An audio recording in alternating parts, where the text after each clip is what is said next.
Hello বন্ধুরা, দেখো সন্ধ্যার টিফিন পকোড়া একটা নতুন রেসিপি নিয়ে তোমাদের সাথে চলে এলাম। একটু শেয়ার করতে করতে আমি সন্ধ্যার টিফিনটি রেডি করে ফেলবো।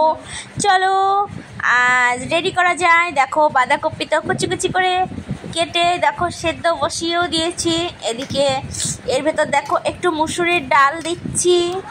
মুসুরির ডালটা কিন্তু বন্ধুরা ভালোভাবে ধুয়ে নিচ্ছি, আমি ভিজিয়ে রেখেছিলাম ক ঘন্টা আগে। এবার মুসুরির ডালটা একটু পেস্ট করে নেব।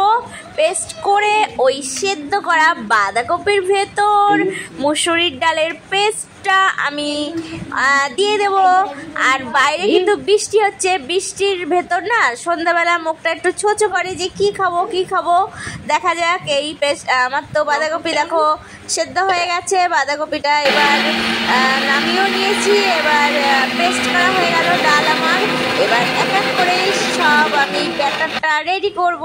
এই দেখো ডাল আমার পেস্ট করা হয়ে গেছে। এই যে লঙ্কা বাঁধাকপির ভেতর প্রথমে কিন্তু বন্ধুরা ভালোভাবে খেয়াল করো, আমি কিন্তু পেস্ট ওই ডালটাই আমি বাঁধাকপির ভেতর দিয়ে দিলাম ভালোভাবে একটু পরিষ্কার করে। এবার আমি এক এক করে সব কিছু দিয়ে দেবো। এই যে লঙ্কা কুচি দিয়ে দিলাম। এবার দিয়ে দেবো একটু কটা পেঁয়াজও দিয়েছি। এই দেখো পেঁয়াজ দেওয়া হয়ে গেল আমার। এরপরে আমি অ্যাড করব এই যে চালের গুঁড়ি। এই যে চালের গুঁড়ি পরিমাণ মতো যেটুকু লাগবে সেইভাবে আমি দিয়ে দিলাম একটা আন্দাজ করে। একটু বেসনও দিয়ে দিলাম ওরকম আন্দাজ করে, যেটুকু পরিমাণ লাগবে সেটুকু পরিমাণের। এবার আদাটা কুড়নি দিয়ে একদম মিহি করে একটু কুড়িয়ে নিচ্ছি। এরকমভাবে নিলে না আদার একটা ফ্লেভারটা, একটা গন্ধ খুব সুন্দর লাগে। এই যে আদা দেওয়া হয়ে গেল। এরপরে দেখো আস্তে আস্তে করে এবার লবণ দিয়ে দিচ্ছি বন্ধুরা, যেটুকু পরিমাণ মতো লবণ দিয়ে দিলাম। এরপরে আমি দিয়ে দেব হলুদ। কালো জিরেটা আগে দিয়ে নিই। এই যে কালো জিরেটা দিয়ে দিলাম।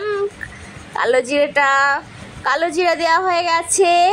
এবার অ্যাড করে দেবো একটু হলুদ পরিমাণ মতো যেটুকু লাগবে ওরকম করে। আমি হলুদও দেওয়া হয়ে গেল।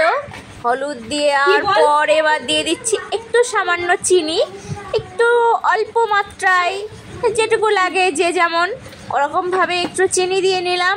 এবার দেখছি যে সব কিছু দেওয়া হয়েছে কিনা। এবার সব কিছু দেওয়া হয়ে গেছে বন্ধুরা আমার।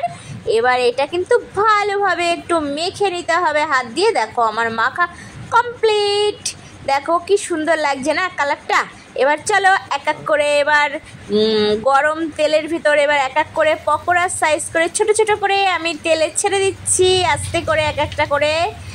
এবার আমি সব এক এক করে এই যে তোমাদের আবার দেখিয়ে দিলাম সুন্দরভাবে এক এক করে ছোট্ট ছোট্ট সাইজ করে পকোড়ার মতো এই যে দেওয়া হয়ে গেছে। এবার এক পাশ উল্টিয়ে দিচ্ছি।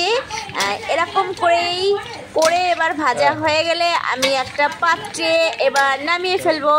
আমার এই পকোড়ার রেসিপিটি কেমন হয়েছে তোমরা কিন্তু প্লিজ একটু কমেন্টে জানাতে কিন্তু ভুলবে না বন্ধুরা। আর এরকম করে বাড়িতে খেয়ে দেখবে। দেখো আমার পকোড়া কিন্তু অলরেডি রেডি। এই দেখো আমি কিন্তু তোমাদের সামনেও নিয়ে এসেছি। কেমন হয়েছে বলো? একদম বিয়েবাড়ির পকোড়া হয়েছে তো? তোমরা কিন্তু কমেন্টে একটু জানাবে। আর আমার এই ছোট্ট ভিডিওটি যদি কারো ভালো লাগে সবাই কিন্তু একটু বন্ধুরা লাইক কমেন্ট শেয়ার করতে কিন্তু ভুলবে না। আর সবার মাঝে একটু আস্তে আস্তে করে অল্প অল্প করে ছড়িয়ে দেবে, শেয়ার করে দেবে। আর দেখো খেতে কিন্তু অসাধারণ হয়েছে। গরম খেতে পাচ্ছি না তবুও কিন্তু খাচ্ছি। দেখো দারুণ হয়েছে।